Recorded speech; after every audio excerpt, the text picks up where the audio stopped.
মাঠে আছে নামমাত্র, তারা আসলে সবসময় ভূমিকা পালন করছে তা নয়। আমরা লক্ষ্য করেছি যে অনেক জায়গায় যেখানে গোলযোগ হচ্ছে সেখানে হয়তো সেনা সদস্যরা দূরে দাঁড়িয়ে দেখছে, এরকম ঘটনাও আমরা দেখেছি।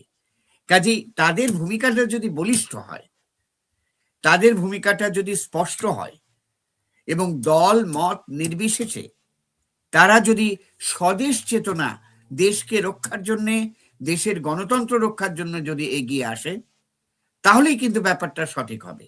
আর তা নইলে তারা যদি কোনো দলকে সমর্থন করে, এবং অভিযোগ আছে, আমি একটু আগেই বলছিলাম যে কোনো দলের লোকজন সেনাবাহিনীর মধ্যে এখন ঢুকে গেছে, নতুন যে সমস্ত রিক্রুটমেন্ট করা হয়েছে, সেনাবাহিনী কেন, পাবলিক যে সমস্ত অফিস আছে, দপ্তর আছে, সরকারি দপ্তর, সেই সরকারি দপ্তরগুলোতেও কিন্তু ভিন্ন মতবাদের লোকজন কিংবা ভিন্ন দলের লোকজন ঢুকে গেছে, নিয়ন্ত্রণ করছে।